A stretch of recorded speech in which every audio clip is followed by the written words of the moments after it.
Welcome to Online Lessons with Waterway Music and Education. Today we will be taking piano lessons through Alfred's Basic Piano Library Book 1A. Hopefully you have that book with you right now, and if not, that's okay. We can go ahead and get started as we'll be showing some of the images on the screen. But if you've got your book in front of you, go ahead and open up to page 3. The most important part about playing piano is your posture, your form, and your technique. So we got to make sure that we are doing everything correctly. We're sitting correctly, we're playing correctly, and I'll be checking in on this from time to time. So when you're sitting at the piano, the first thing you need to do is sit nice and tall. If you feel that urge to kind of slouch down, fight that urge, sit up nice and straight and tall. Then you want to make sure that your arms are nice and loose at your side. So if you feel yourself starting to scrunch up like that because you're getting nervous or trying really hard, just take a breath and relax those shoulders. Make sure that your piano bench or whatever seat you are on is facing squarely with the piano. Not off to the side. We don't want to lean back and kick back too much. We want those feet flat on the floor and the bench square with the piano. Make sure your knees are just slightly under the piano bench. When you're reaching your hands out to the piano, your knees are a good indicator of how close you are and if you're at the right posture. But you can also kind of tell with your hands as well. So when you're reaching out for the piano, if you find yourself reaching way out and you look like Frankenstein, you're reaching too far.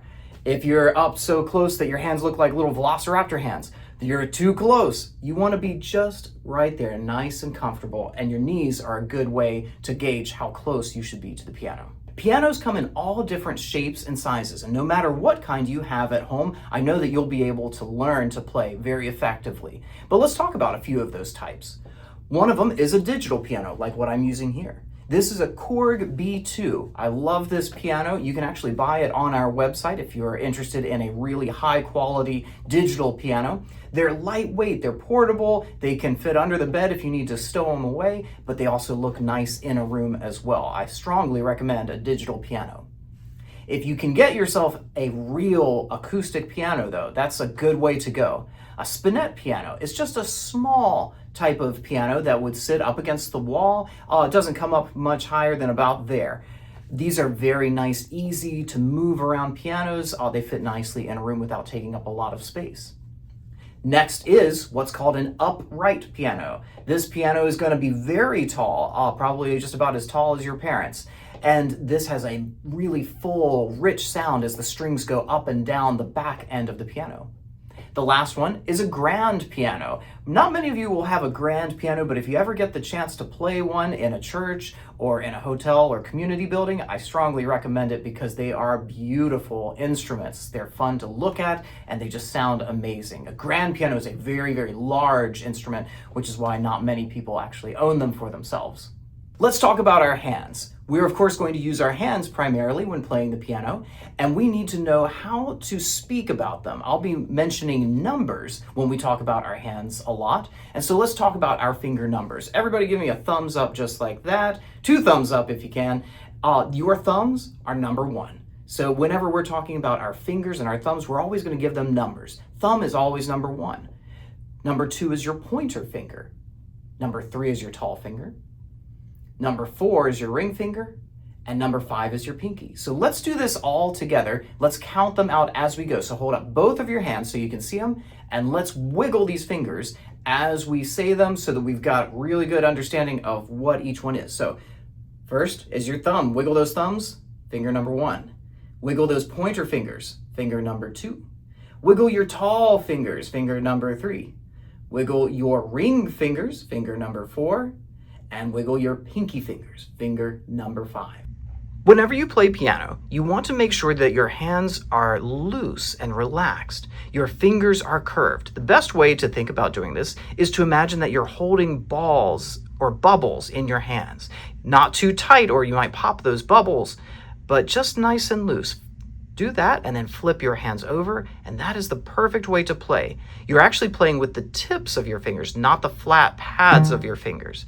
So remember, you'll often hear me say bubble position. That just means to curve those fingers to play the piano. If you look at page 5 of your Alfred's book, you'll see a heading called piano tones. The tone is just the way that the instrument sounds. So in this instance, what we're talking about are the keys themselves. The way that you strike them can make a different sound, a loud or a soft sound. So if you drop a little bit of weight onto that key, it's going to make a pretty soft sound.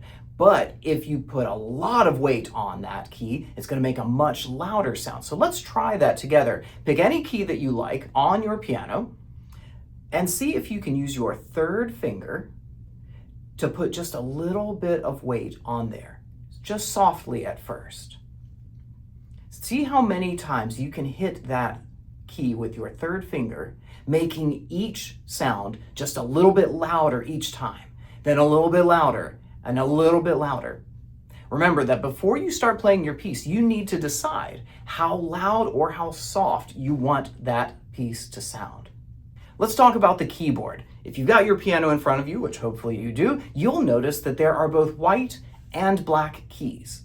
You'll also notice that the black keys are in groups of 2 and in groups of 3. We're going to play the groups of 2 black keys right now. So find your 2 and 3 finger, that's your pointer and your tall finger. Pick any group of 2 near the middle of the piano, and we're going to strike both of those keys at the same time. Go ahead and do that now. Once you've done that, go ahead and move to the left, going downward in pitch to the next group of 2 and strike those keys. Then to the next one, and all the way till we've hit all the groups of 2 going down the keyboard. Once you've done that, switch to your right hand. Same fingers, your 2 and 3, but on the right hand, of course, it'll be your pointer finger and middle finger. And then find that same group of 2 that you started with at the middle of the piano and strike them again at the same time with your right hand. Once you've done that, move up the keyboard to the right and strike the next group of 2 at the same time. And we're going to go all the way up the keyboard until we have struck every group of 2 on the entire board. Now switch back to your left hand. We're going to go back to that same group of 2 right at the middle, and we're going to strike them again with our 2 and 3 fingers, but this time we are going to strike them one at a time. When you do this, starting with finger 2 and then finger 3, you'll hear the notes descend, starting higher and moving lower. It almost sounds like you are making the sound step down, and we're going to say that as we do it. So starting with your 2 finger and then your 3 finger, we're going to strike those keys and say step down. Step down, step down, step down, and one more, step down. Now switch back to your right hand, using fingers 2 and 3, but this time, because our hands are mirrors of one another, when we use 2 and then 3, it won't sound like we're moving down. It will sound like we're moving upward because we're raising the pitch. So this time when we go 2 and then 3, we're going to say the words step up. Then move to the next group of 2 to the right of the keyboard and do the same thing, say step up. And then to the next one, step up, until we've played all the groups of 2 one at a time. Step up, step up, step up, step up.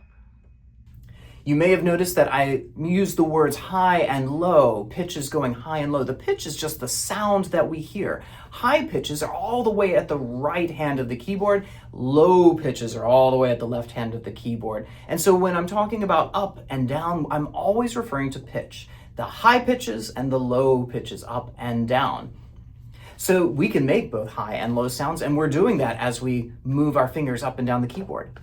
We're going to do the same exercise, but this time on a group of 3 keys. So find a group of 3 black keys right at the middle of the keyboard, and this time place fingers 2, 3, and 4 on that group of 3. Strike them all at the same time. Then move to the next one, going downward, because we're using our left hand, to the next group of 3, and strike all those at the same time. And keep doing that until we've played all the groups of 3 moving down the keyboard.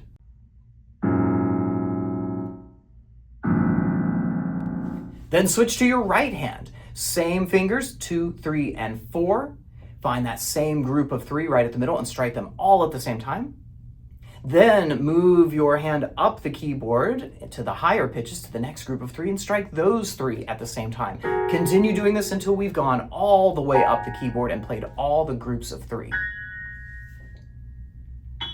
Now move back to your left hand again. Same fingers, 2, 3, and 4. Same group of 3 right at the middle, but this time we're going to play them one at a time.